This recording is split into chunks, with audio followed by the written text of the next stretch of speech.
Hello guys. Welcome to Pika Fiction. So in this video, we will see. What if Ash's prize for winning the World Coronation series was a harem of Cynthia, Diantha, and Iris? If you enjoy these kinds of stories, don't forget to show us some love by hitting the like button and subscribing to the channel. Your support means the world to us. Now, let's start the story. Chapter 1. The weight of a crown. The world held its breath in a vacuum of sound. Inside Winden Stadium, under the glare of a million lights that bled the color from the sky, 100,000 people were silent. Across the globe, billions more stared at their screens, their collective hopes and anxieties focused on a single point. A small, yellow mouse, breathing in ragged, determined bursts. Pikachu stood his ground on a field scarred by elemental fury. Craters smoked, shards of ice glittered like fallen stars, and the very air crackled with the lingering ozone of their monumental struggle. Across the battlefield, Leon's Charizard, returned from its Gigantamax form, was a towering silhouette of draconic power, its flame-tipped tail painting the air with embers. Both Pokémon were at the absolute precipice of their endurance, swaying on feet that had held them through a war. Ash Ketchum stood on his side of the pitch, his monarch-emblazoned cap pulled low, shadowing his eyes. The roar of the crowd, the frantic commentary, the weight of the world, it had all faded away, distilled into this singular, crystalline moment. He felt the tremor in Pikachu's stance through the soles of his own shoes, a connection that transcended words and strategy, forged in 1,000 battles across a dozen regions. He could feel his partner's unwavering spirit, a roaring fire that refused to be extinguished. "You've got this, Pikachu," Ash said, his voice quiet but carrying across the hushed stadium. It wasn't a command. It was a statement of fact, a confirmation of a trust so absolute it was a law of nature. Leon, ever the showman but now stripped down to the raw essence of a competitor, locked eyes with Ash. The respect between them was palpable, a tangible force in the arena. He saw it, too. This wasn't about type advantages or complex strategies anymore. It was about will. "Charizard, flare blitz. Let's end this with our strongest fire," Leon roared, his voice breaking with the strain and passion of the fight. Charizard bellowed, its body erupting in a vortex of incandescent flame. It became a meteor, a living sun, hurtling across the ravaged field, consuming the ground beneath it in a tidal wave of heat. The heat washed over Ash, but he didn't flinch. His gaze remained fixed, his mind a nexus of instinct and experience. He saw the trajectory, the energy expenditure, the slight, almost imperceptible dip in Charizard's flight path that betrayed its utter exhaustion. He saw the opening. One chance. "Pikachu." Ash's voice rang out, sharp and clear as a bell. "Let's show them everything we've got. All our adventures, all our friends. Put it all into this one attack." Pikachu's eyes snapped open, and they were no longer just the eyes of a Pokémon. They were twin stars of raw, unbridled power. The Z-ring on Ash's wrist flared to life, a supernova of light that pulsed in time with his heartbeat. He didn't need to perform the full, elaborate dance. The connection was already there, humming between them like a high-tension wire. 10 million. Volt. Thunderbolt. It wasn't a shout of command. It was a roar of shared soul. Pikachu didn't just fire a bolt of lightning. He became the storm. 7 bolts of lightning, each a different, brilliant color, erupted from his small body. They twisted and coiled together, a rainbow-hued serpent of unimaginable power. A physical manifestation of every journey, every victory, every heartbreaking loss. It screamed through the air, a sound that ripped through the silence, not with a crackle, but with a deep, resonant hum of pure energy. The flare blitz and the 10-million-volt thunderbolt met in the center of the stadium. For an instant, there was no sound, no light, only pressure. A force that pushed against the eardrums and made the very foundations of the stadium groan. Then, detonation. A sphere of white-hot energy expanded, wiping the world clean. It was not fire against lightning. It was the embodiment of Leon's indomitable reign against the manifestation of Ash's unending journey. The light receded. The silence crashed back in. Charizard was down. It lay in a newly formed crater, smoke coiling from its body, the flame on its tail reduced to a gentle, flickering ember. It was unconscious. Pikachu was still standing. He was swaying, his body trembling violently, sparks dancing erratically across his fur. He looked back at Ash, and a small, exhausted smile touched his lips before his legs finally gave out and he crumpled into a heap. For a moment that stretched into an eternity, nothing happened. The referee stared, his arm half raised, his mind struggling to process what he had just witnessed. Leon stood frozen, his eyes wide, a look of profound disbelief and dawning respect on his face. Then, the referee's arm sliced down. Charizard is unable to battle, which means the victory goes to the challenger, Ash Ketchum. The vacuum shattered. A single, unified roar of 100,000 voices erupted, a physical force that shook the stadium to its core. Ash's body jolted as if he'd been struck by a lesser lightning bolt himself. His mind, which had been a pinpoint of focus, suddenly flooded with the sensory overload. The noise, the lights, the triumph. He was the world monarch. He barely registered sprinting onto the field. His knees hit the ground hard beside his partner. Pikachu. We did it, buddy, he choked out, his voice thick with emotion. He gently gathered the small Pokémon into his arms, holding him close. Pikachu nuzzled weakly against his chest, a soft, tired chaw of victory. Leon crossed the field, his champion's cape swirling around him.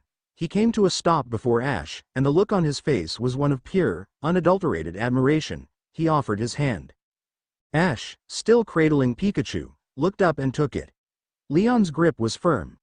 That was a battle for the ages, Ash, Leon said, his voice resonating with sincerity. A true champion time. You've earned this. You are, without a doubt, the strongest trainer in the world. The words hit Ash with the force of a physical blow. The strongest trainer in the world. He had been chasing that dream for as long as he could remember, a vague, distant star. Now he was holding it in his hands, and it was heavier than he ever could have imagined. High in the champion's box, 3 women watched the scene unfold on the massive stadium screens. Diantha, the Kalos champion, maintained her radiant, camera-ready smile, a masterpiece of public grace. But for a fleeting moment, a genuine, unguarded expression of awe had broken through as Ash's final attack lit up the arena. She saw more than a battle. She saw a story, a legend being born in real time. The boy from Pallet Town, the eternal underdog, had finally reached the absolute summit. It was a narrative that would captivate the world, and her mind, ever attuned to the currents of public perception, was already calculating its impact. Next to her, Iris, the champion of Unova, was leaning forward, her hands gripping the railing, her knuckles white. The dismissive smirk she had worn at the start of the tournament was long gone. In its place was a fierce, wolfish grin of pure respect. He's not a kid anymore, she murmured to herself, her voice a low rumble. He really did it. The untamed, wild power she had just witnessed resonated with her own dragon-type spirit. It wasn't just strength. It was a bond she understood on a primal level. It was a strength she respected. And a strength she would love to test herself against. And beside her, Cynthia sat with a poise that seemed carved from marble. Her expression throughout the battle had been one of deep, scholarly focus. She hadn't been watching a fight, she'd been studying a master at work. She noted Ash's unorthodox strategies, his complete trust in his Pokemon's instincts, and the way he could adapt to a crisis in the blink of an eye. When Pikachu had unleashed that final, impossible attack, a small, rare, and utterly genuine smile had touched her lips. She wasn't just seeing a new monarch. She was seeing the culmination of a different kind of power, one that wasn't just about tactical genius, but about something deeper, more empathetic. It was fascinating. The hours that followed the battle were a blur for Ash. He was swept from the field into a whirlwind of protocol and celebration. His Pokémon were whisked away to the Pokémon Center by a team of medics led by a very proud Nurse Joy, with Pikachu receiving special attention in his arms until the very last second. He was handed a towel, a bottle of water, and then immediately engulfed by a swarm of reporters, their microphones and cameras like a thicket of metallic branches. Ash, how does it feel? What was going through your mind during that final clash? Is this the end of your journey? He answered with practiced, if slightly dazed, honesty. It felt amazing. He was just focused on Pikachu. And no, it was just another step. His answers were simple, direct, and utterly lacking in the polished grandeur expected of a new king. They were just Ash. His friends, Go and Chloe, finally broke through the cordon of officials and crashed into him with jubilant hugs. Delia Ketchum, his mother, was on a video call, tears of pride streaming down her face, with Professor Oak beaming beside her. All his Pokémon back at the lab were celebrating, a chaotic, joyous scene that made Ash's heart swell. He saw Brock and Misty on another screen, cheering wildly. May, Max, Dawn, Salon, Serena, Clemont, Bonnie, his friends from Alola. They were all there, a digital chorus of support. For a few precious minutes, he wasn't the monarch. He was just Ash, sharing a victory with his family. But the moment was fleeting. A stern-faced man in a sharp suit, Mr. Rose's replacement as the head of the Galar Pokémon League, gently but firmly guided him away. The coronation ceremony will begin shortly, Monarch. We must prepare. Monarch. The title still sounded foreign, ill-fitting, like a suit that was several sizes too big. He was led into a lavishly appointed readying room, a chamber of dark wood and plush velvet that felt more like a king's study than a locker room. A new outfit was laid out for him, a tailored, deep blue tunic with gold trim, formal black trousers, and a sweeping, floor-length cape in a shade of royal red, the monarch's emblem embroidered on the back in brilliant gold thread. He changed, feeling a profound sense of dislocation. The clothes were heavy, formal, restrictive. He looked in the mirror and barely recognized the person staring back. The familiar, comfortable red cap was gone, replaced by the weight of a title he hadn't yet begun to comprehend. Pikachu, bandaged and resting but refusing to leave his side, hopped onto his shoulder, a familiar, grounding presence in this strange new world. "What do you think, buddy?" Ash asked quietly, scratching his partner behind the ears. "Pika Pie," Pikachu replied, nudging his cheek, a simple, unwavering vote of confidence. A knock on the door, and the league chairman entered. "It is time, Monarch." The coronation was held in the Great Hall of Winden Castle, a cavernous space with vaulted ceilings, stained glass windows depicting legendary battles of old, and banners from every recognized Pokémon region hanging from the rafters. The room was filled with the most powerful and influential people in the world. League champions, Elite Four members, Pokémon professors, and political dignitaries. Ash walked the long aisle, the heavy cape trailing behind him. Pikachu sat on his shoulder, his small presence a beacon of familiarity. The hall was silent, every eye on him. He saw Diantha in the front row, a vision of elegance in a stunning white gown, offering him a subtle, encouraging nod. He saw Iris, her arms crossed, her expression intense and unreadable, her usual wild hair tamed into a more formal but no less impressive style. And he saw Cynthia, standing with an air of serene authority, her long blonde hair cascading over a regal black dress. Her gray eyes met his, and for a second, he felt as if she were seeing right through the new clothes, right through the title, to the core of him. He reached the dais where Leon stood beside a podium. Leon gave him a wide, genuine smile and stepped aside. The chairman took to the podium, his voice echoing in the vast hall. "We gather today to witness a historic moment. The World Coronation Series, a testament to the spirit of competition and the bond between humans and Pokémon, has concluded. A new monarch has been crowned." Polite, powerful applause filled the hall.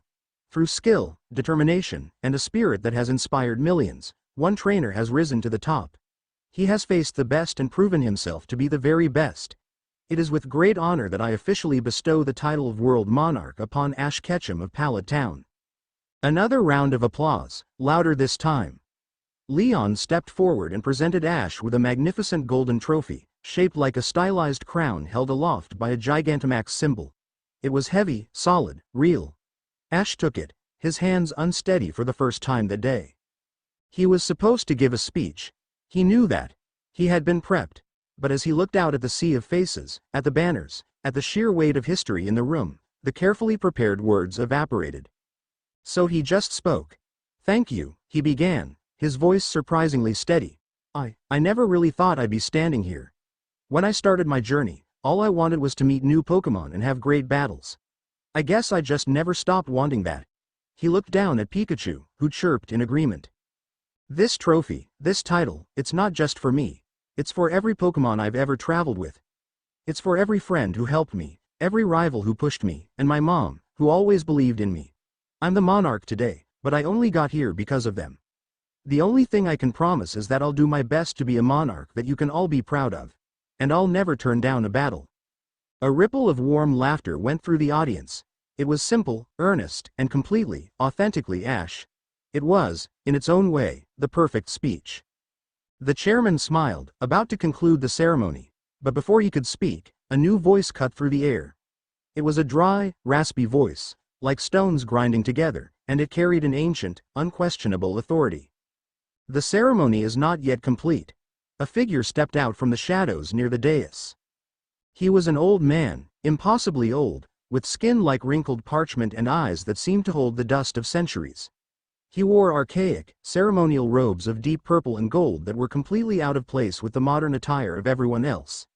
He was a relic, a living fossil, and the entire hall fell silent at his presence. Even the league chairman seemed taken aback, offering a slight, deferential bow. Chamberlain Athel, the chairman said, a note of confusion in his voice, I was not aware. The old laws do not require your awareness, the chamberlain stated, his voice devoid of emotion. He turned his ancient gaze upon Ash, and it was like being pinned by the weight of a mountain. The crowning of a new monarch is a rare and momentous occasion. It requires the observance of all foundational traditions, not just the convenient ones. A murmur of confusion rippled through the hall. Diantha's smile became fixed, a beautiful, fragile mask. Iris uncrossed her arms, her body tensing.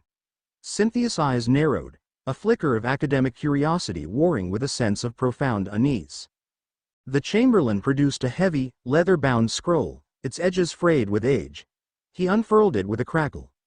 As dictated by the original charter, established in the age of the first kings, the ascent of a new monarch is not merely a personal victory. It is a realignment of global power.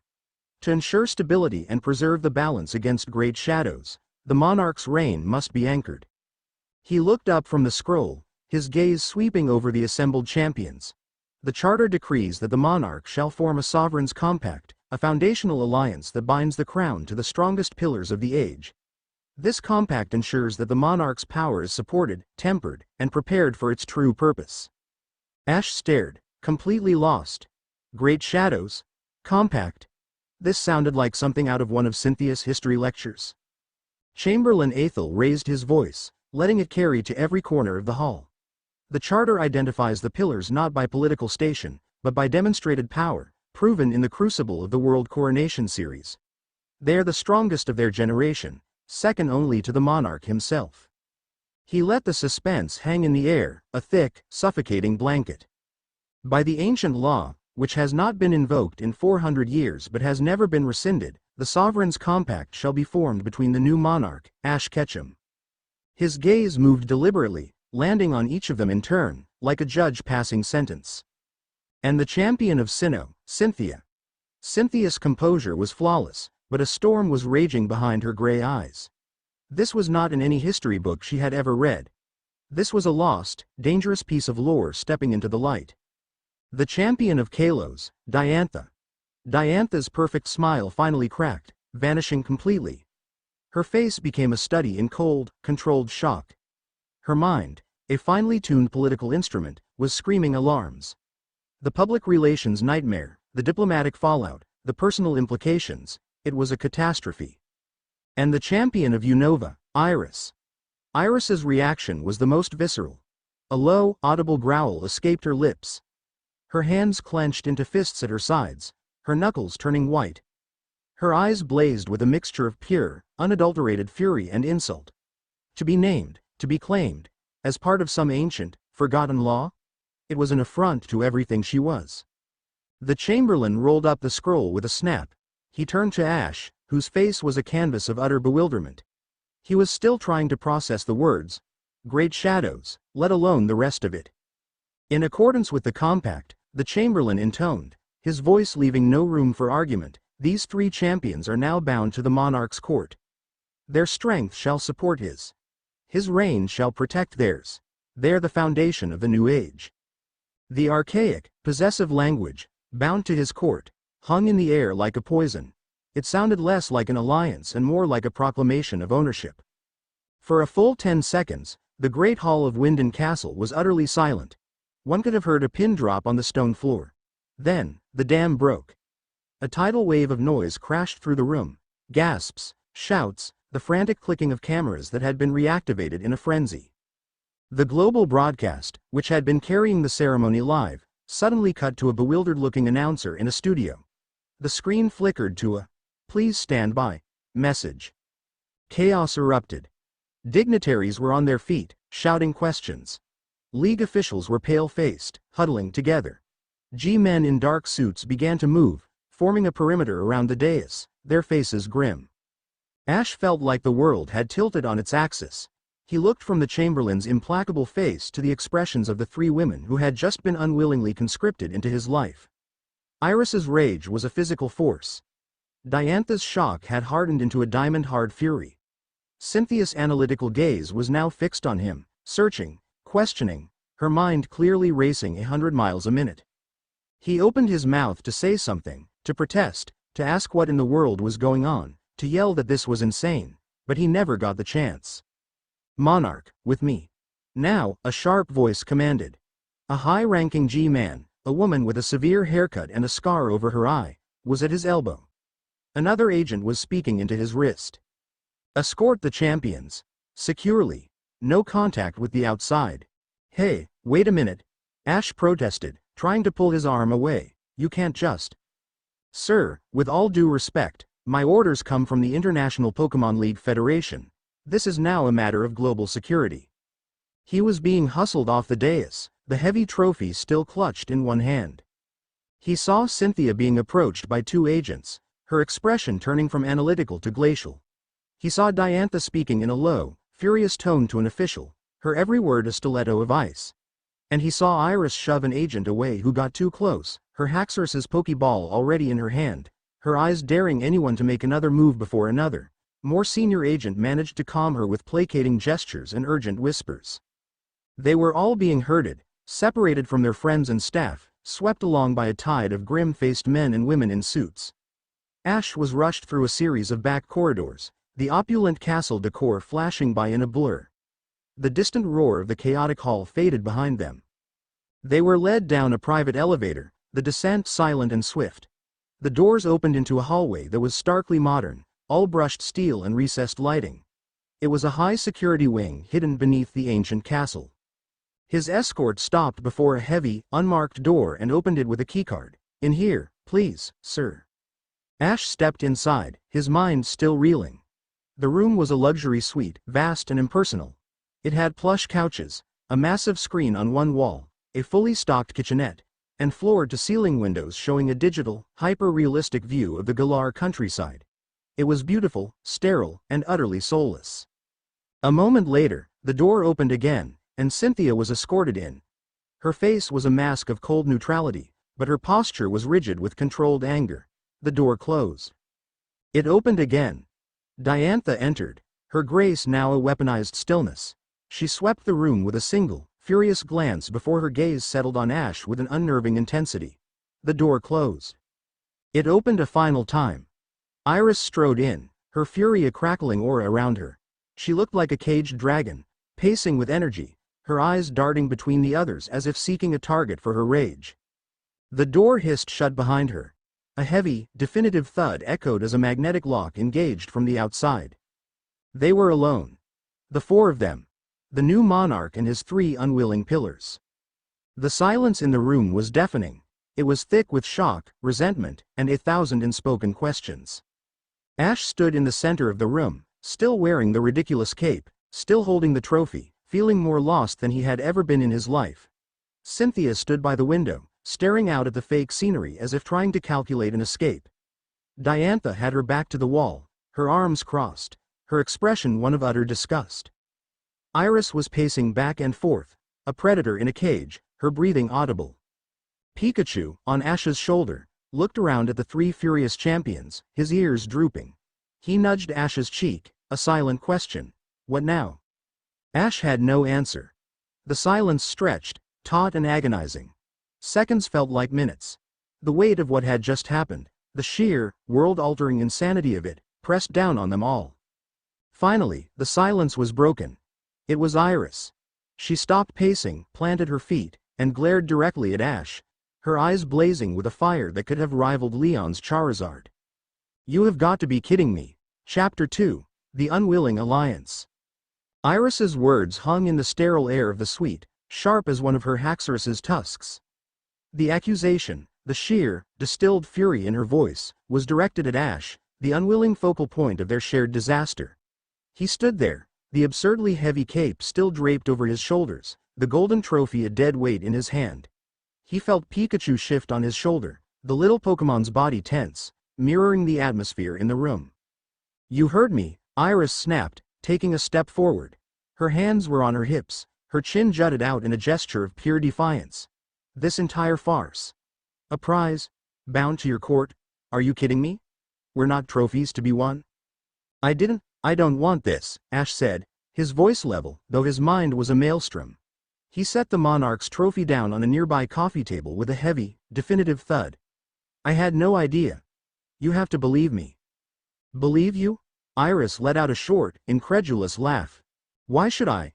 You're the one they named. The Monarch. You're at the center of this." She took another step, closing the distance between them. The air crackled. "You know what? I don't care if you knew or not. This whole thing is about power.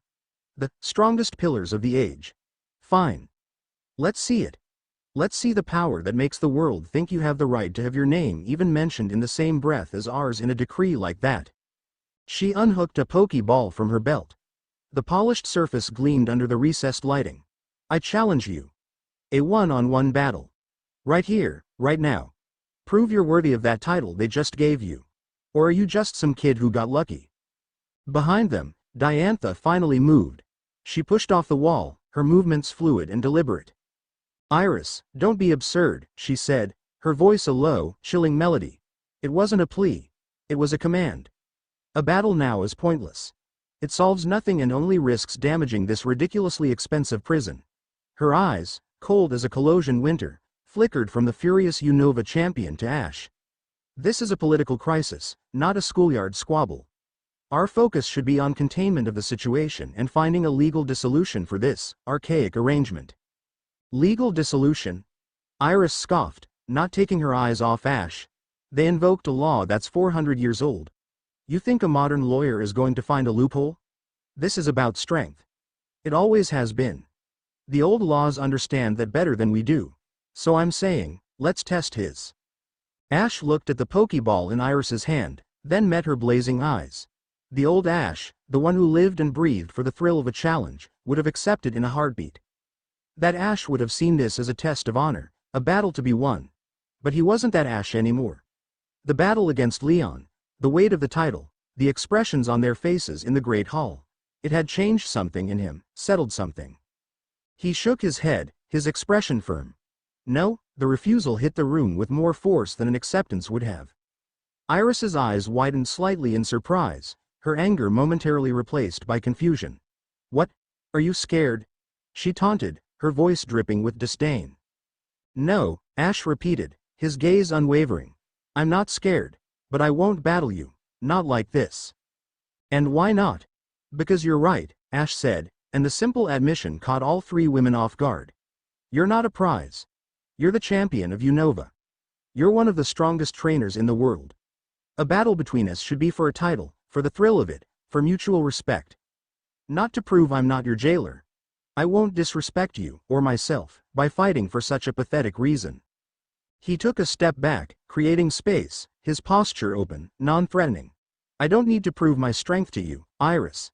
And you don't need to prove yours to me. I saw you battle Cynthia. I know exactly how strong you are. This isn't about strength. This is about them." He gestured vaguely at the ceiling, "trapping us in here and trying to decide our lives for us. Fighting each other is what they want. I'm not going to do it." His words, simple and direct, were a bucket of cold water on the fire. Iris stood frozen, the challenge dying on her lips. She had been ready for a fight, for arrogance, for denial. She hadn't been ready for agreement. For a quiet, resolute command of the situation that didn't involve a single Pokemon.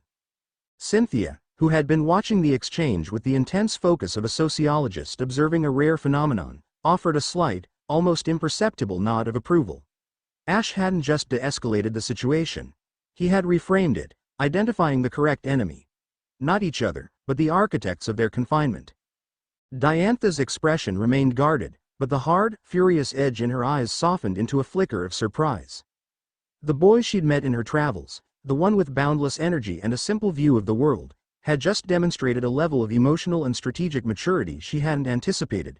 He had correctly assessed the political trap and refused to step into it.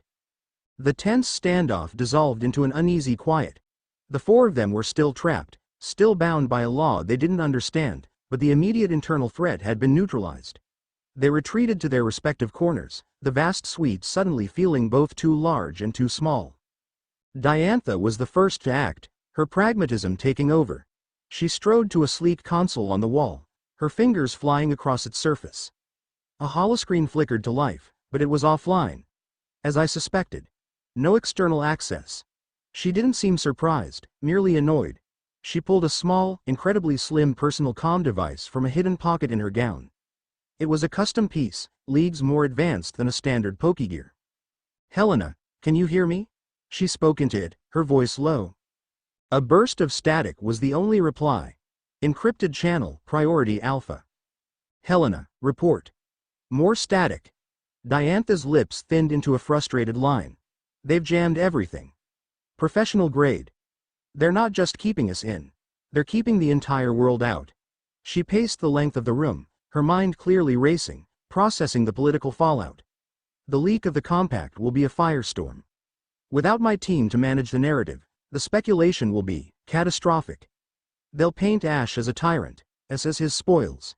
It's a political assassination." While Diantha grappled with the public relations war she couldn't fight, Cynthia had gravitated towards the suite's large, dark-screened terminal. It was, like the holoscreen, disconnected from the wider net, but its internal archives were vast. She bypassed the standard user interface, her fingers typing in complex command line prompts. She was a scholar at work, her focus absolute.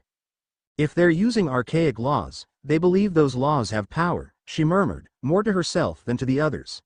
"There must be a reason. A context." Her search terms flashed on the screen, visible to Ash from across the room. Sovereign's Compact. Chamberlain Aethel. First Monarch of Galar. Age of Heroes. The Great Shadow. Most searches returned fragmented or redacted files. But she was persistent, cross-referencing, looking for linguistic patterns, for anything the censors might have missed. The Chamberlain's title, it's pre-League. It dates back to the era before the Galar region was unified. An era of petty kings and rampant warfare. A file flickered open, a fragment of text from a damaged scroll. The language was almost unrecognizable, but Cynthia read it with ease. "And the monarch shall stand as the bulwark," she read aloud softly. Bulwark. A defensive wall. Against what? Iris, meanwhile, had stormed over to the floor-to-ceiling digital window. She slammed her palm against it, but the image of the serene countryside didn't even flicker. It was a perfect, infuriating illusion of freedom. The raw, primal energy that made her such a formidable champion was grating against the confines of the room. She needed open sky, the wind in her hair, the scent of earth and storm. This gilded cage was a personal hell. With a growl of frustration, she released a Pokémon from its ball. It wasn't the intimidating Haxorus, but her Excadrill. The mole Pokémon appeared in a flash of light, looked around the plush suite with its sharp claws, and gave a confused cry. Iris knelt down, running a hand over its metallic head. I know, she muttered. "It's way too clean in here. Just stay out for a bit. It's getting crowded in my head." Ash watched them all. He saw Diantha's caged panther pacing, her mind wrestling with a global stage he could barely imagine. He saw Cynthia's quiet, intense hunt for knowledge, a battle fought with data instead of Pokémon. And he saw Iris's desperate need for space, her bond with her Pokémon a tangible comfort in the face of her confinement. He felt a pang of responsibility that was sharp and heavy. Whether he wanted it or not, this was happening because of him. He walked over to the kitchenette, the silence of his footsteps on the thick carpet a stark contrast to the turmoil in the room. He opened the high-tech refrigerator and pulled out 4 bottles of water. He walked over to Diantha first. She stopped pacing as he approached, her eyes wary. "You should drink something," he said simply, offering her a bottle. She stared at him for a long moment, then took it, her fingers brushing his. Her hand was cold. "Thank you," she said, her voice barely a whisper, the formal mask cracking for just a second. He approached Cynthia next. She didn't look up from her research, but she reached out and took the bottle he offered. The term, Great Shadow, appears in 17 different fragmented texts, she said, her mind still on the puzzle. Always in conjunction with catastrophic loss of life and unusual atmospheric phenomena. It's treated not as a metaphor, but as a literal entity. He left the third bottle on the floor beside Iris, who was now sitting with her back against the fake window, her ex-Gadril dozing at her feet. She glanced at the bottle, then up at him. Her expression was no longer purely hostile. It was complicated, a mix of resentment, confusion, and a grudging respect. She didn't say thank you, but she didn't throw the bottle at him either. He took the last bottle and returned to the center of the room, feeling like the eye of a hurricane. He twisted the cap off and took a long drink, the cool water doing little to calm the fire in his gut. He looked at the three of them, the glamorous diplomat, the brilliant scholar, the wild-hearted warrior. 3 of the most powerful people in the world, and they were all trapped here because of him. He had to fix it. Okay, he said, and his voice was firm, cutting through the tension. All 3 women looked at him. Here's the plan. Or the start of one. He had their full attention. First, he said, looking directly at Diantha, the moment we get out of here, we hold a joint press conference. All 4 of us.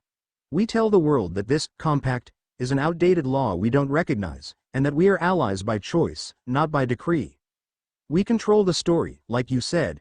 We present a united front against this. Diantha's eyes widened slightly. He had not only listened, he had understood the strategic importance and offered a viable first step. She gave a single, sharp nod. Second, he continued, turning to Cynthia, we keep digging. You're finding things. There's a reason this is happening. If we can figure out what the Great Shadow is, and why this Chamberlain Athel is so intent on enforcing this law now, we might find a way to invalidate it. We fight their history with more history. Cynthia's lips curved into a small, appreciative smile. He was valuing her expertise, seeing it as the weapon it was. A sound approach. And third, he said, his gaze finally resting on Iris, we find this Chamberlain. And we make him undo it. If he invoked the law, he can uninvoke it. And if he won't, Ash's expression hardened, a flash of the iron will he'd shown against Leon surfacing. We'll make him. He paused, looking at each of them in turn. I don't want this. I don't know what this power is they think I have, but I'm not going to let them use it to control you. You're champions. You're free. My first act as monarch, if that title means anything at all, is to figure out how to tear this compact to pieces. Agreed. It was a declaration. A promise. It was the decisive, competent leadership of a monarch, but used in service of their freedom, not his own power. Iris stared at him, her mouth slightly agape. He wasn't just de-escalating anymore. He was leading. And he was leading them in a direction she could wholeheartedly support. A rebellion. A slow, genuine smile spread across her face, the first he had seen. Yeah, she said, her voice full of its old, fiery spirit. Agreed, now you're talking. A fragile, tentative alliance had been forged. Not by an ancient law, but by a shared purpose. It was in that moment of fragile unity that the world went wrong. The lights in the suite flickered once, twice, and then died, plunging the room into absolute darkness. The only illumination came from the faint emergency power strip along the floor. The serene image in the digital window glitched, dissolved into a cascade of static, and went black. A high-pitched whine emanated from the door as the magnetic lock disengaged and then re-engaged with a series of jarring thuds. Emergency power just kicked in, Diantha said, her voice sharp in the darkness. My comm is completely dead now. Not jammed, fried. Cynthia was already on her feet. The terminal is down. It wasn't just a power cut. That felt like an EMP burst, localized. A new sound cut through the dark. A faint, metallic scraping from above, from the ventilation shaft. Every one of them tensed. They weren't alone. Up there, Ash said, his voice a low whisper. Pikachu's cheeks sparked, casting an erratic, strobe-like light on their faces. Lucario materialized from his Pokeball beside Ash in a silent flash of red light, his posture immediately dropping into a low, defensive crouch. He let out a soft growl, his crimson eyes glowing in the dark, fixed on the ceiling. Ash? Cynthia's voice was calm, but laced with urgency. I can feel them, Ash whispered, his own senses stretching out, a strange resonance he shared with Lucario. It wasn't sight or sound, but a feeling, a pressure in the air. Aura, they're trying to mask it, but it's cold. Empty. 3 of them. 2 in the vents above us. 1 by the main corridor entrance. The scraping stopped. A panel in the ceiling slid open with a barely audible hiss. This was it. The attack. They're not here to talk, Iris snarled, already reaching for a pokeball. Haxorus, let's go. Wait, Cynthia commanded, her voice cutting through the tension. In the dim light, she was a silhouette of absolute authority. Her strategic mind had taken over, seeing the battlefield with perfect clarity. We're in an enclosed space. Haxorus is too big, he'll bring the ceiling down on us. We need precision, not just power. She was right. This wasn't a stadium, it was a kill box. Diantha, Cynthia's voice was crisp. The door. The lock is unstable. If they breach it, we're flanked. Secure it at all costs. Gardevoir is best suited for defense, Diantha agreed instantly, her own pokeball already in her hand. Go, my friend. Iris, with me, Cynthia continued. We'll handle the entry point from the ceiling. They'll expect a head-on assault. We'll give them a crossfire. Garchomp. Fine by me, Iris said, a predatory grin on her face as she swapped pokeballs. Excadrill, time to get serious. Cynthia turned to Ash. Ash, you and Lucario have the clearest sense of them. You're our spotter. Call out their movements before they happen. Don't let them get the drop on us. Pikachu stays with you. His speed will be invaluable for defense. The plan was set in seconds, a testament to their combined experience. They moved without hesitation, a veteran unit falling into formation.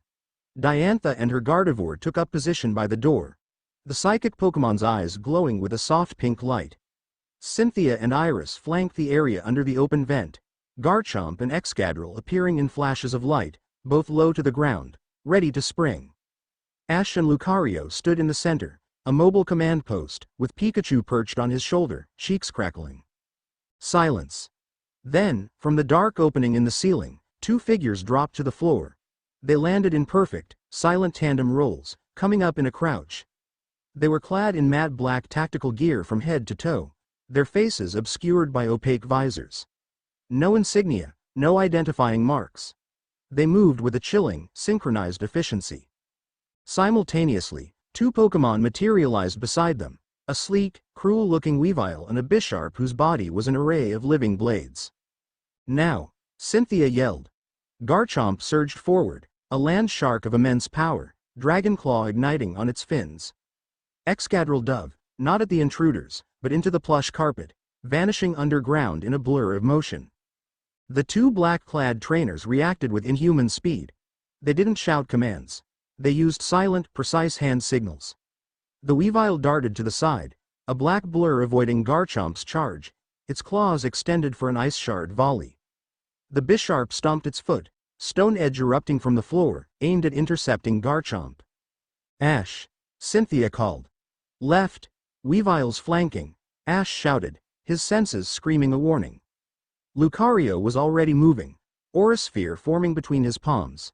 He launched the azure globe of energy not at the Weavile, but at the wall beside it, forcing the speedy Pokemon to alter its course, right into the path of Garchomp's follow-up attack. A tremor ran through the floor as Excadrill erupted from beneath the Bisharp, landing a powerful drill run that sent the steel type staggering back. Iris grinned. Too slow. While the battle raged in the center of the room, a section of the wall near the main door began to glow cherry red. The 3rd operative was cutting through from the outside. Diantha, Ash yelled, pointing. I see it, Diantha's voice was ice. Gardevoir, psychic terrain, and a barrier. The room was flooded with an ethereal pink glow as Gardevoir's eyes shone. A shimmering, translucent wall of psychic energy materialized just as the section of wall imploded inward. The 3rd operative, armed with a Machamp that had 4 glowing fists, was met with the shimmering barrier. The Machamp hammered against it with a furious volley of close combat, each blow sending spider web cracks through the psychic shield, but it held. The fight was a chaotic, perfectly synchronized dance of destruction. The operatives were brutally efficient, their Pokemon fighting with a cold, detached ferocity. They weren't battling with partners, they were wielding weapons. A volley of ice shards from the Weavile flew past Lucario, aimed directly at Cynthia. Before she could react, Ash was moving. Pikachu, Iron Tail. Pikachu leapt from his shoulder, his tail glowing with a metallic sheen. He spun through the air, a yellow discus of steel, deflecting the shards with a series of sharp clangs. He landed back on Ash's shoulder without missing a beat. Cynthia's eyes widened for a fraction of a second. The boy had just saved her without a moment's hesitation, a pure, instinctual act of protection. They're targeting us, the trainers, she realized aloud. As if to confirm her words, the Bisharp, having recovered from Excadrill's attack, ignored the Pokémon and charged directly at Iris, its bladed arms raised for a guillotine attack. "Oh no you don't," Iris roared, but she was too far away. A shadow fell over the Bisharp. Garchomp, faster than anything that large had a right to be, landed between Iris and her attacker, taking the blow on its thick hide. It roared, not in pain, but in fury, and unleashed a point-blank dragon rush, sending the Bisharp flying into the far wall with a crash that shook the room. The operatives saw their coordinated assault was failing. One of them tapped his visor. Suddenly, all three of their Pokémon disengaged, and the operatives themselves drew small, metallic discs from their belts. "They're retreating," Diantha called out, as her Gardevoir finally launched a powerful moonblast that sent the Machamp and its trainer stumbling back into the corridor. The two operatives in the room threw the discs at the floor. They erupted in a blinding flash of light and thick, disorienting smoke. "Don't let them get away," Iris shouted, but it was too late. When the smoke cleared, they were gone. The open vent, the hole in the wall, and three unconscious Pokémon were the only evidence they were ever there. On the floor lay a single, scorched data chip, dropped in the chaotic retreat. The emergency lights flickered back to full, sterile brightness. The room was a disaster zone. The floor was scarred, the furniture was shredded, and the lingering smell of ozone and smoke was thick in the air. The four of them stood amidst the wreckage, breathing heavily. Their Pokémon stood with them, battered but victorious. They had done it. They had worked together, seamlessly, like they had been a team for years. Diantha finally lowered her arm, her Gardevoir's protective glow fading. "That wasn't a standard Black Ops team," she said, her voice trembling slightly with adrenaline. "Their coordination, their tech, that was military grade. Top tier." Iris nudged the unconscious Weavile with her boot, her expression grim. "They fought without an ounce of spirit. Just execution." "Who were they?" Ash walked over and picked up the scorched data chip. It was still warm. "I don't know," he said, his eyes dark with a new, cold understanding. "But they weren't here to kidnap us. Or to rescue us." He looked at the three women, at the team they had just become. "They were here to test us. To see what would happen if we fought together." Cynthia, her composure returning, walked over to her datapad, which had rebooted. She knelt, her expression unreadable. She had retrieved it from behind a sofa, where she'd placed it for safekeeping the moment the lights went out. A small, protective gesture that spoke volumes. "And I think I know why," she said, her voice quiet and grim. She tapped a few commands, and a single, corrupted text file she had managed to download from the archive before the EMP blast appeared on the screen. The others gathered around her. "I found this just before the attack," she explained. "It's a personal log from the royal historian of the Galar region, dated 427 years ago, during the last monarch's reign. Most of it is mundane, but this entry." She pointed to a highlighted section. "The Chamberlain has invoked the compact. The monarch is furious, but the stars are wrong and the seers speak of a thinning veil. The pillars have been named. They see it as a cage, a political maneuver. They do not understand. It is not a prize for the monarch. It is a necessary sacrifice. It is the only weapon that can withstand the unmaking. It is not an alliance of crowns, but a fusion of souls, a bulwark against the great shadow that comes to devour the world's heart." Cynthia looked up from the screen, her gray eyes filled with a dawning horror that mirrored their own. "They're not worried about Ash having too much power," she said, her voice barely a whisper. "They're afraid of what we might become together." She held up the datapad, the ancient text glowing ominously in the ruined suite. "The Sovereign's compact, it's not a prize. It's not a law. It's a defense mechanism. A weapon. And whatever it was designed to fight, someone out there is trying very, very hard to make sure we can never learn how to use it." Chapter 3, The summit of sovereigns. The transition from a besieged luxury suite to a private, supersonic jet was jarring. One moment, they were standing amidst the wreckage of their first battle as a unit. The next they were being hustled through sterilized corridors by a new set of agents. These ones apologetic and deferential. And onto the tarmac at a private Galar airbase. The world outside remained a distant roar, but the nature of their cage had changed. It was now a gilded one, moving at twice the speed of sound. The interior of the Coronation League jet was the pinnacle of refined luxury, all cream leather and polished rosewood. It was Diantha's domain, and she moved through it with a restored sense of command. The moment they were airborne, she was at a communications console, her earlier fried device replaced with the jet's state-of-the-art system. Her voice was a low, rapid-fire staccato of French and English, a whirlwind of damage control. She was speaking to her chief of staff, Helena, to the Coronation Minister of Culture, to the head of the global broadcasting company. She wasn't just putting out the fire, she was rebuilding the entire house from the ashes while it was still burning. No, absolutely not. We will not be issuing separate statements. A single, unified press briefing. From Lumios City. Yes, I'm bringing them with me. Public safety is the official reason for the location change. The security breach at Winden was unacceptable. Unacceptable, Helena. Find out who was in charge of that detail. I want a name. Iris had claimed a window seat, staring down at the clouds rushing by below. Her earlier rage had cooled into a simmering, focused indignation. She had Excadrill out of his ball again. The powerful Pokemon curled up at her feet, a solid, grounding presence. She was watching Diantha work, not with the disdain of a rival, but with the keen eye of a fellow champion recognizing a different, yet equally formidable, type of power. The power to command the world's attention and bend it to her will. Ash sat across from her, Pikachu asleep in his lap, exhausted from the battle and the adrenaline crash. Lucario was out of his ball, meditating silently in a corner of the cabin, a calm blue sentinel. Ash held the scorched data chip from the black-clad operative in his hand, turning it over and over.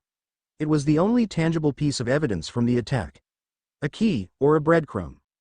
Cynthia sat at a central table, a high-spec datapad provided by the jet's systems linked to a portable forensic scanner. She had the chip slotted into the device, her expression one of intense concentration. Lines of code scrolled rapidly down the screen, mostly corrupted gibberish. They were thorough, she murmured, her fingers flying across the holographic keyboard. Military-grade encryption, and a thermite-based anti-tampering charge that fried most of the core sectors. Whatever is on here, they really didn't want anyone to see it. Can you get anything? Ash asked, leaning forward. Perhaps. Not a full data recovery, but a ghost. A fragment. Sometimes, when a file is violently deleted, its shadow remains in the unallocated space. A name, a coordinate, a keyword. It will take time. The flight was a pocket of strange calm amidst a global storm. For 2 hours, they flew in their own bubble of reality. Diantha masterfully rewove the narrative being spun about them. Cynthia hunted for ghosts in a corrupted machine. Iris watched the world from above, her thoughts her own. And Ash, the boy who was now a king, simply watched his new, unwilling, and incredibly capable court, understanding that his greatest strength right now was to trust in theirs. They landed in Lumios City as the sun began to set, painting the sky in hues of orange and violet. Prism Tower dominated the skyline, a glowing spire of light and progress. But the city below was in turmoil. As their transport, a black car with tinted windows, sped through the streets, they saw it. The media was everywhere, a sea of cameras and microphones held back by lines of police. There were protesters, too. Some held signs with Ash's face on them, a crown crudely drawn on his head, with slogans like, Tyrant King, and Free the Champions. But there were others, a surprising number, holding signs with the monarch's emblem, cheering. A new age. One read. Strength in unity. Read another. The story is already writing itself, with or without us, Diantha noted grimly, her eyes scanning the crowds. And a story with a vacuum of facts will be filled with fear. They weren't taken to a hotel, but to a secure, private wing of Prism Tower itself, Diantha's personal residence for when she was in the city.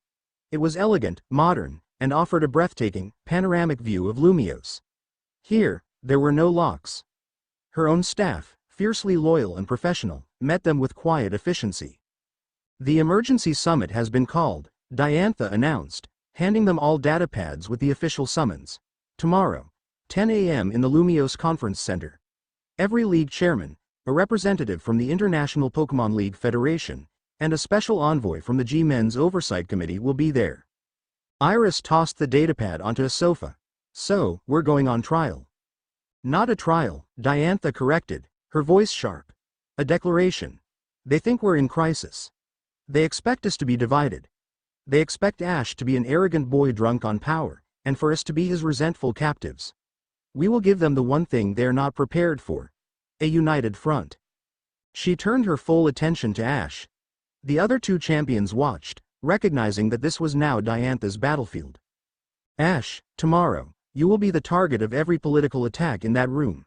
They cannot touch me in my home region. Cynthia's reputation is unassailable, and Iris's fury is something they'd rather not provoke. That leaves you. You are the anomaly. The new, unknown factor.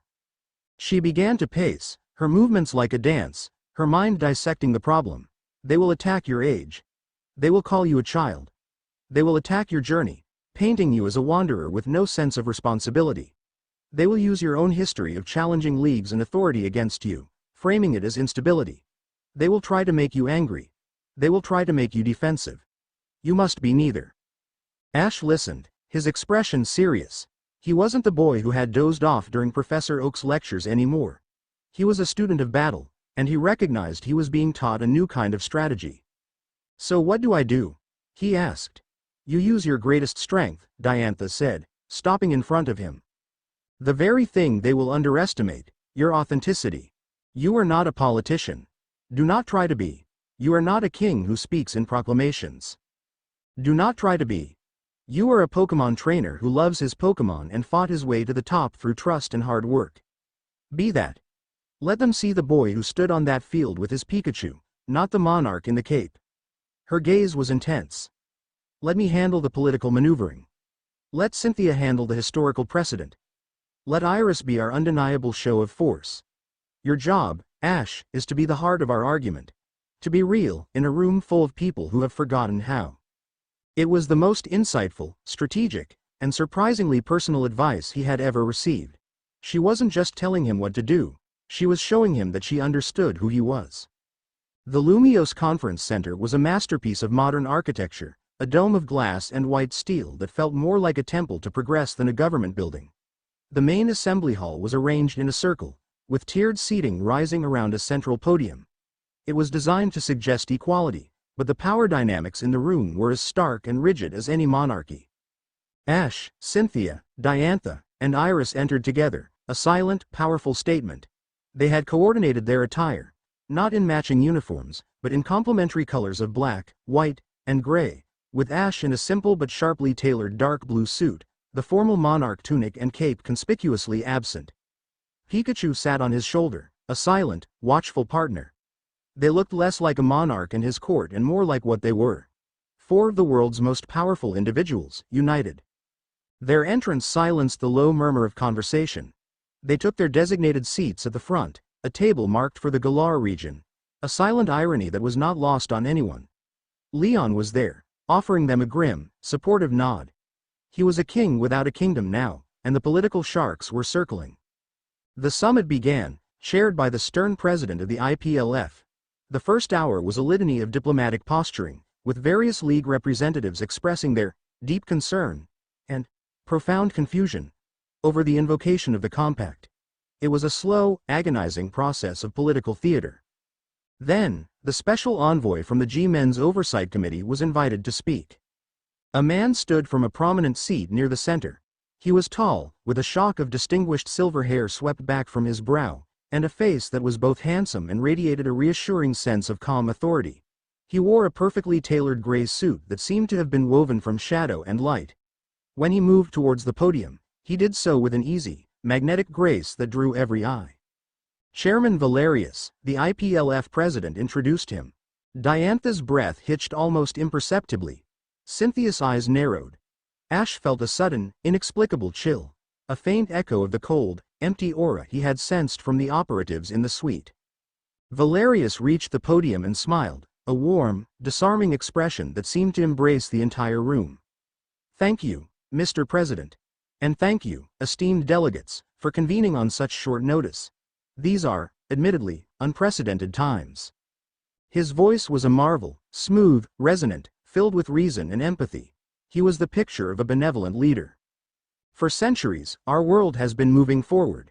We have built institutions, the Pokemon Leagues, the G-Men, this very federation, all with a single goal: to create a stable, peaceful world where both humans and Pokemon can thrive. We have moved beyond the dark ages of petty kings and endless wars, the very era from which this Sovereign's Compact seems to have clawed its way. He gestured towards Ash and the champions, not with accusation, but with a look of deep, paternalistic concern. "We have before us 4 individuals of immense power.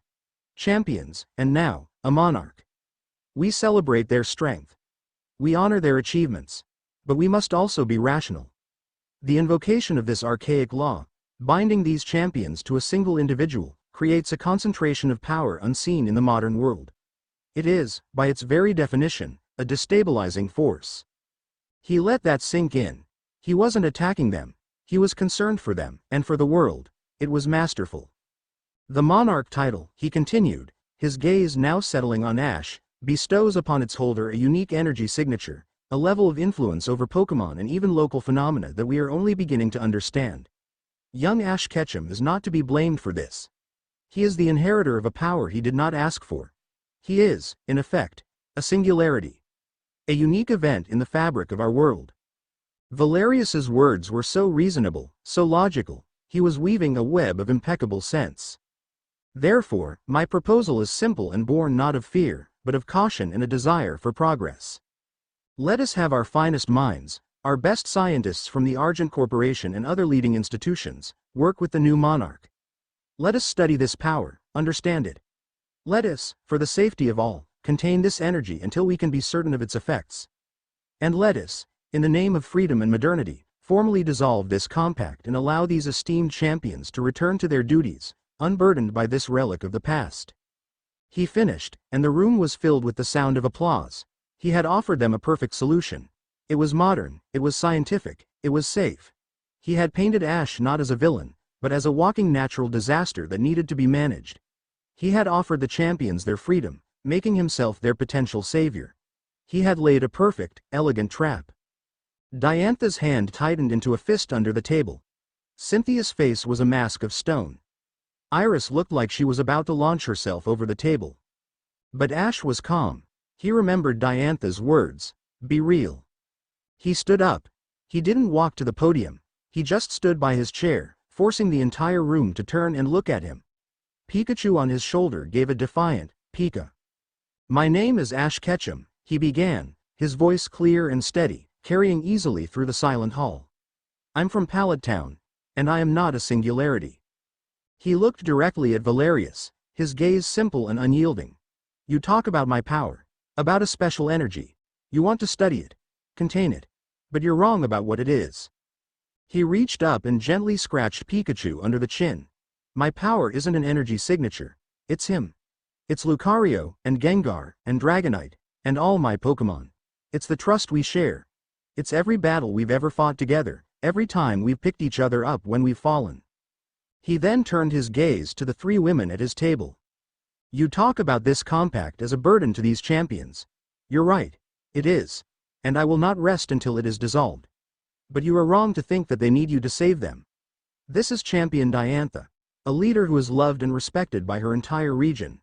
This is Champion Cynthia, one of the most brilliant minds and powerful trainers in history. And this is Champion Iris, who trained in the wild and became a master of dragons through pure grit." He looked back at the assembly. "Their strength isn't something you can measure in a lab. It's in their hearts. Just like mine. And you don't contain a person's heart. You don't study trust. You earn it." He held Valerius's gaze. "So, Chairman, thank you for your concern. But we don't need you to contain us. We don't need you to study us. We need you to trust us. To trust that we will handle this, together, as partners. Because we are not a crisis. We are the champions of our regions. And I am the monarch. And we will protect this world, not because of some ancient law, but because it's our home." He sat down. The silence that followed was profound. He hadn't used a single political phrase. He hadn't debated a single point of law. He had spoken a simple, unassailable truth. He had taken Valerius's cold, clinical argument and shattered it with pure, unadulterated heart. A slow clap started. It was Leon. Then another, from a different league chairman. Soon, the entire room, save for Valerius and his small contingent, was filled with a genuine, thunderous applause. They weren't just clapping for the monarch. They were clapping for the young man from Pallet Town. Valerius's charming smile never wavered, but his eyes, for a single, fleeting second, were filled with a chilling, reptilian coldness. He had been outmaneuvered, not by a superior political argument, but by something he could not comprehend. He gave Ash a small, almost imperceptible nod, not of concession, but of cold, calculating acknowledgement. A new piece had been placed on the board, and it was more complex than he had anticipated. The summit ended in a stalemate. No resolutions were passed. The compact remained, a legal specter, but Ash had won the moral victory. He had established his authority not as a king, but as a leader. That evening, the four of them stood on the balcony of Diantha's penthouse, the lights of Lumios City spread out below them like a carpet of fallen stars. The air was cool and crisp. "That was remarkably well done," Diantha said, her voice soft. She stood beside Ash, leaning against the railing. The public mask was gone, replaced by a quiet, weary gratitude. To turn his own logic against him with such simplicity, it was brilliant. "You're the one who told me what to do," Ash said, looking out at the city. "You gave me the strategy." "I gave you a map," she corrected. "You navigated the terrain. There's a difference." She let out a soft sigh. "The world sees the glamour of being a champion, an icon. They see the battles, the premieres, the smiles. They don't see the price. The endless pressure. The loneliness." Ash was quiet for a moment, watching the flow of traffic far below. "I think I'm starting to," he said. A comfortable silence fell between them, a shared understanding of the weight of the crowns they wore, visible or not. It was a moment of quiet connection, two people on lonely summits finding a brief, shared plateau. The moment was broken by the sound of the balcony door sliding open. Cynthia stepped out, her expression urgent. She was holding her datapad. "I broke through," she said, her voice tense. It wasn't a word or a coordinate. It was a symbol. A recurring motif hidden in the corrupted code, linked to a single geographic region. She turned the datapad around. On the screen was a stylized image of a tall, spiraling tower, reaching towards the heavens, a bell at its peak. Iris, who had been leaning against the far wall, pushed herself upright, her eyes wide. She walked over and stared at the screen, a look of disbelief on her face. "I know that place," she said, her voice a low whisper. "I've known it since I was a child." Ash and Diantha looked at her, then back at the screen. "That's the Celestial Tower," Iris stated, her gaze distant, lost in memory and dawning realization. "It's in Unova. They say the dead are honored there. That its bell can be heard by spirits. And that it's the place where the earth is closest to the sky." Cynthia looked up from the pad, her gray eyes locking with Ash's. "The texts I found spoke of the monarch's compact being a bulwark.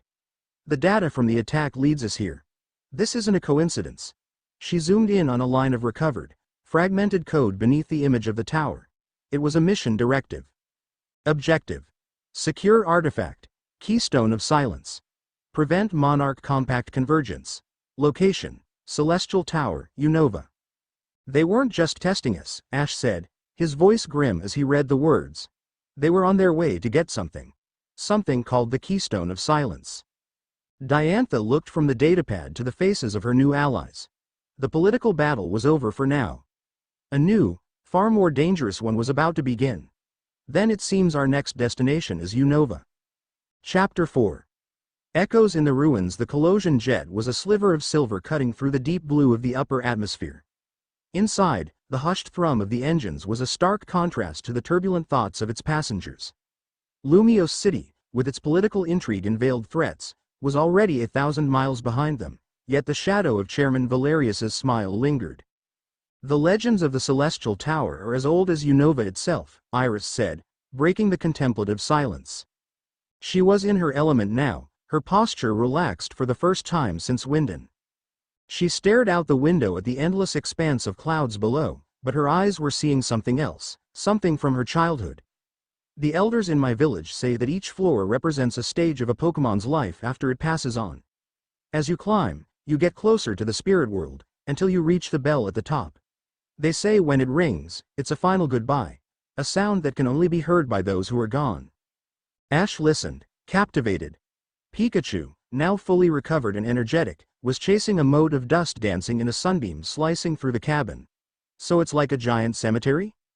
More than that, Iris corrected, a serious note in her voice. It's a place of respect. A sacred place. Not somewhere you go looking for a fight. Her eyes flickered with a hard light. Which is exactly why they'd choose it. They have no respect. Across the cabin, Cynthia looked up from her datapad, where she was running simulations on the fragmented code from the chip. Folklore often serves as a vessel for forgotten history. A story about spirits ascending could easily be a metaphor for a transfer of energy, or a ritual process we no longer understand. Her fingers danced across the screen. Architecturally, the tower is an anomaly. Its construction predates any known Univan kingdom. The materials used at its base are geologically common, but samples from higher altitudes show trace elements not native to the region. It's as if it was built over centuries, by different cultures, all adding to it, all for the same unknown purpose. Diantha, seated in a plush leather chair, had traded her diplomatic datapad for a tactical one, displaying a detailed satellite map of the area around the tower. The flight path is clear, and my people have arranged for ground transport. But we'll be on our own once we reach the tower. Its location is remote, and the terrain is rough. Communications will be spotty at best. She looked at the others, her expression pragmatic and focused. She was no longer a diplomat planning a press conference. She was a commander planning an infiltration. Whatever this keystone of silence is, the Argent Council wants it badly enough to send a wet work team into a secure facility in Galar. They will not be waiting for us to knock on the front door. Her assessment was sobering. They weren't just going to a historical site, they were walking into a contested zone. The air in the cabin shifted, the easy camaraderie of the journey tightening into a focused, pre-battle tension. Ash felt the change, a familiar thrum of adrenaline. He looked down at the data chip still in his hand, then clenched his fist around it. Then we'll just have to get there first. The celestial tower was a needle piercing the gray Univan sky. It spiraled upward from a lonely hill, a twisting edifice of dark stone and weathered wood that seemed to defy gravity. A constant, mournful wind whipped around it, carrying the scent of damp earth and old stone. The famous bell at its peak was a dark silhouette against the overcast sky, silent and imposing. Their transport, a rugged, all-terrain vehicle, was left concealed in a thicket of pines a mile away. They made the rest of the journey on foot, the ground growing steep and rocky. The main entrance is on the west side, Iris said, her voice low as they surveyed the tower from the base of the hill. It's a wide path, for pilgrims and tourists. It will be the first place they look for us. And the first place they'd set a trap, Cynthia added, her eyes scanning the structure with analytical precision. There's another way, Iris said, a glint in her eye. The old path. It's not really a path anymore. More of a scramble. The elders say it's the way the original builders took. It leads to a lower-level entrance, one that's been sealed for centuries. She pointed to a section of the tower's base, nearly invisible behind a curtain of overgrown ivy. If we can get through there, we can bypass the lower floors and any reception they might have planned for us. Getting to the sealed entrance was a trial in itself, a steep climb up a crumbling rock face. It was here their different strengths began to show. Iris moved with the fluid certainty of a wild Pokemon, finding handholds and footholds that seemed non-existent. Ash, wiry and athletic from a lifetime of running, climbing, and falling, kept pace with an easy, untaught grace. Cynthia was more methodical, testing each rock before putting her weight on it, her movements economical and precise. Diantha, in her practical, dark adventuring gear, seemed the most out of place, yet she ascended with a surprising elegance. At a particularly wide gap in the path, where the cliff had fallen away, she didn't hesitate. Gardevoir, a little assistance. Her Gardevoir emerged in a gentle flash, its feet hovering inches above the unstable ground. With a graceful wave of its arms, a platform of shimmering psychic energy solidified in the air, creating a perfect, stable bridge. Gardevoir then gave its trainer a small, elegant bow. Diantha crossed, then turned and offered Ash a hand with a small, wry smile. Sometimes the direct route is not always the fastest. The sealed entrance was a massive stone slab, etched with faded, unreadable glyphs. There was no handle, no seam. "It's a puzzle lock," Cynthia breathed, her eyes alight with scholarly fervor as she ran her fingers over the eroded carvings. "These symbols, they're a precursor to the modern Univan script. Each one represents a natural element. Wind, stone, root, river." "It's a poem," Iris said, her voice filled with a strange reverence. She stepped forward and placed her hand on the stone. "A nursery rhyme we learn in the Village of Dragons. The wind whispers to the stone gives way to the root drinks from the river flows to the sea. You have to press them in that order." She demonstrated, pressing her palm against the glyph for wind, then stone, then root, then river. With each touch, the stone slab hummed with a low, resonant frequency.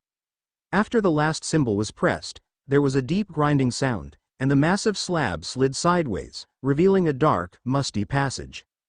The air that wafted out was cold and ancient, carrying the smell of deep, undisturbed earth. Ash took out a small, high-powered flashlight. He clicked it on, its beam cutting a sharp cone into the oppressive darkness. "Well," he said, a grin touching his lips. "Ladies first?" Iris rolled her eyes and ducked into the passage without hesitation. The others followed, and the stone door rumbled shut behind them, plunging them into absolute blackness save for Ash's light. The tower's interior was a disorienting labyrinth of spiraling ramps and narrow stone staircases. The air was heavy and still. Their footsteps echoed unnervingly in the silence. They passed through vast, circular chambers, floors dedicated to the memory of departed Pokémon, marked by thousands of small, carved stones. It felt deeply sacrosanct, and they moved with a shared, unspoken respect.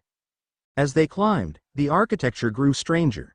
The simple stone gave way to polished obsidian and walls inlaid with intricate, non-native geodes. They were moving through layers of history, ascending through forgotten ages. On the third level, they found their path blocked. A section of the spiraling wooden ramp had collapsed into a yawning chasm that dropped into the darkness below. The other side was a good 50 feet away. "We can't jump that," Ash stated the obvious. "Garchomp could likely fly us across, one by one," Cynthia mused, "but the turbulence in this enclosed space would be risky." "Allow me," Diantha said. She and her Gardevoir stood at the edge of the chasm. The psychic Pokemon's eyes began to glow, and the scattered, broken planks of the collapsed bridge trembled.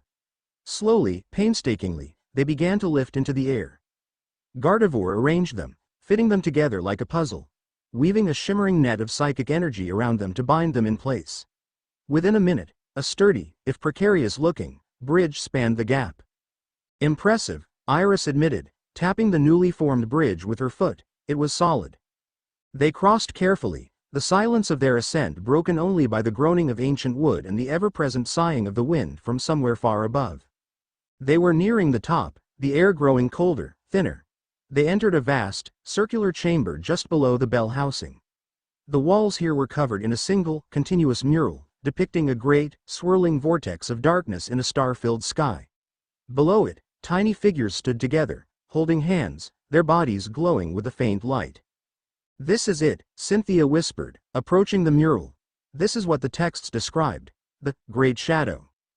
It was then that the trap was sprung. There was no sound, no warning. The light from Ash's flashlight simply vanished, swallowed by a profound and absolute darkness. At the same instant, a wave of cold, synthetic silence washed over the room, dampening every echo, every breath, until the only sound Ash could hear was the frantic pounding of his own heart. "They're here," he yelled, but his voice was a deadened thud in the unnatural quiet. Lucario appeared at his side, a growl rumbling in his chest. Through their shared aura, Ash felt them. 5 points of that same cold, empty presence from the suite. They were all around them. High-intensity floodlights burst to life from the ceiling, blinding them. Silhouetted against the glare were 5 figures in the same black tactical gear. 4 were positioned on the high ledges ringing the chamber. The 5th stood in the center of the room, having appeared as if from nowhere. This one was different. Taller, with a leaner, more predatory stance. "Impressive," a synthesized, female voice echoed through the room, cutting through the manufactured silence. To find the old ways and bypass my welcome party on the lower floors. You are proving to be more resourceful than the data suggested, Monarch. The central figure stepped forward into the light. Her helmet was a more advanced design, a sleek, obsidian black affair with a single, glowing red optic. This was Commander Kale. Beside her, a massive metagross floated, its 4 brains cross-processing data, its single red eye glowing in sync with its trainer's helmet. The Keystone of Silence is an artifact of order, Kale declared, her voice devoid of all emotion. It is not for the sentimental or the chaotic. Surrender it, and the Argent Council will permit you to live out your short, irrelevant reigns. The only thing we're surrendering is you to the authorities, Diantha shot back, her Gardevoir already shimmering with psychic power. Kale let out a sound that might have been a laugh. Sentiment. A fatal flaw. She made a sharp, 2-fingered gesture. The battle began. The 4 operatives on the ledges deployed their Pokémon, 2 Skarmory and 2 Magneton, which immediately opened fire. A coordinated storm of steel wing attacks and thunderbolt barrages rained down on the center of the room. Scatter! Cynthia yelled. They dove for cover, the floor erupting in a shower of stone and sparks where they had been standing. Garchomp, Excadrill, and Pikachu were out in a flash. Garchomp, Stone Edge on the ledges. Iris, Excadrill, tunnel and collapse their positions. Cynthia commanded, her tactical mind taking instant control. Garchomp roared, slamming its claws into the floor and sending pillars of rock screaming toward the snipers. Excadrill vanished into the ground in a spray of dirt. Pikachu, thunderbolt on those Magneton. Ash ordered. A bolt of lightning arced upwards, met by the Magneton's own, creating a crackling stalemate in the air. While her team handled the aerial assault, Kale focused on the true objective. Metagross, she commanded with chilling simplicity. Engage the Monarch. The psychic behemoth surged forward, its metallic legs scraping the stone, its eye glowing with malevolent intelligence. Lucario met its charge, a blue streak of righteous fury. Aura Sphere and Psychic clashed in a concussive blast that shook the chamber. The battle was a maelstrom of coordinated chaos. Diantha's Gardevoir erected shimmering shields, deflecting attacks aimed at the trainers, while simultaneously launching dazzling moonblasts that kept one of the Skarmory off balance. Garchomp and Excadrill worked in brutal tandem, one attacking from above, the other from below, forcing the operatives to constantly shift and defend. But the Argent Council team was ruthlessly efficient. They fought not as partners, but as a single, cold intelligence. Kale's Metagross was a monster, its psychic power immense, predicting and countering Lucario's moves with terrifying computational precision. Cynthia, meanwhile, had found her own battlefield. While the others fought, she had sprinted to the mural, her datapad out, scanning the ancient artwork. It's not just a mural, it's a star chart. The vortex, the position of the stars matches a celestial alignment that happens once every 400 years. The same time the last compact was invoked, she shouted over the din. Kale's red optic swiveled to her. The historian. A pointless accumulation of dead data. She issued a silent command. Metagross, locked in a furious close-quarters exchange with Lucario, suddenly broke off. Its eye glowed, and a wave of pure psychic energy, a massive psychic attack, blasted not towards a Pokémon, but directly at the wall where Cynthia stood, her back turned, absorbed in her discovery. Cynthia, look out!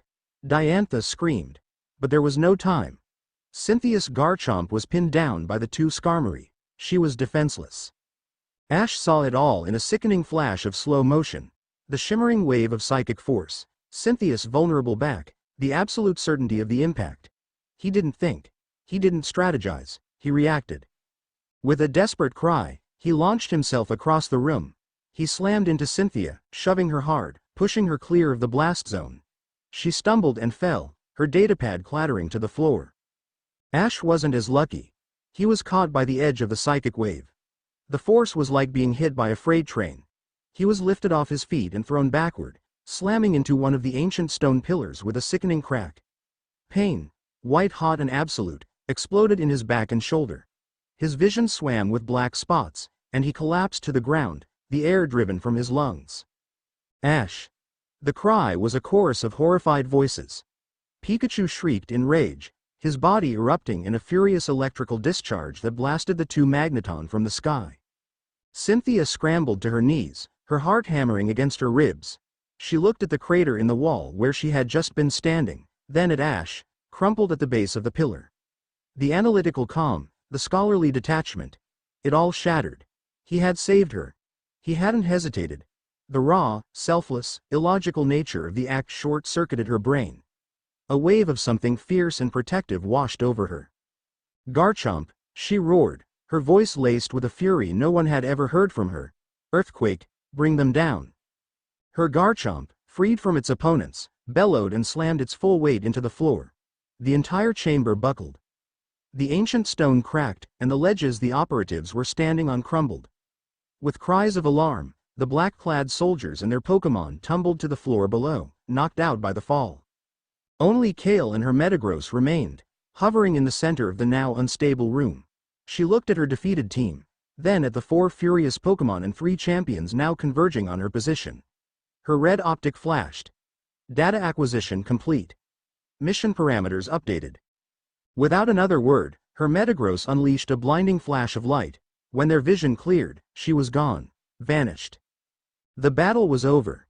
The silence that returned was heavy, broken only by the groan of stressed stone and Ash's pained gasps. Cynthia was at his side in an instant, her hands hovering over him, afraid to touch. "Ash? Are you all right? Don't move." "I'm fine," he gritted out, trying to push himself up. A sharp, grinding pain in his shoulder sent him falling back with a cry. His arm was twisted at an unnatural angle. A dislocated shoulder, at the very least. Diantha and Iris rushed over. "His aura, it's flickering," Diantha said, her hand glowing with a faint, healing energy she had learned for first aid. He took the full force of that. If he hadn't been a monarch, if he wasn't so strong, she didn't finish the sentence. Cynthia looked at his face, pale with pain but etched with determination. He had saved her life. He had taken a blow meant for her without a second thought. In that moment, he wasn't the monarch, or a project, or a political problem. He was just Ash. And the debt she felt was sudden, profound, and terrifyingly personal. They helped him to his feet, his arm supported by a makeshift sling fashioned from a piece of Diantha's sleeve. Leaning heavily on Iris and Cynthia, he looked up towards the final staircase. "The bell chamber, we still have to get there." The bell chamber was at the very apex of the tower, open to the wind. In the center hung the great, silent bell, its bronze surface covered in the same script as the mural. And there, set into the clapper, was the keystone of silence. It was a piece of smooth, black, unearthly stone, no bigger than Ash's fist. It didn't reflect light. It seemed to consume it, and it radiated a palpable, unnatural cold that seemed to absorb all sound around it. As Cynthia approached it, the final pieces of the puzzle clicked into place in her mind. She looked from the keystone, to the mural of the Great Shadow, to the text she had found in the archives. "We had it all wrong," she said, her voice awed and horrified. "The Argent Council, they weren't trying to acquire a weapon." She reached out and touched the ancient bell. "This tower, the compact, this keystone, it's a prison. A containment system for a cosmic-level threat. The Null. A being that doesn't just destroy. It unmakes reality. It erases existence." She turned to them, her gray eyes wide with the terrible weight of her discovery. The keystone of silence isn't a weapon to be used. It's the lock on the prison door. A chilling realization washed over them. Kale's retreat, her parting words, data acquisition complete. They weren't trying to steal it, Ash rasped, the pain in his shoulder forgotten. They were just confirming it was here. They were testing the defenses. Diantha's face was pale. Valerius's speech at the summit, all his talk of containing destabilizing forces, it was a lie. A projection. He doesn't want to contain power. Iris finished the thought, her voice a low, grim whisper. He wants to unleash it. They stood in the wind-whipped chamber at the top of the world, the silent bell before them. They had won the battle. They had secured the artifact. But they now understood the truth. They weren't just being hunted anymore. They were the last line of defense. They were the guardians of the lock to the end of the world. The end. Thank you for watching this video. Please be sure to subscribe to our channel and like this video.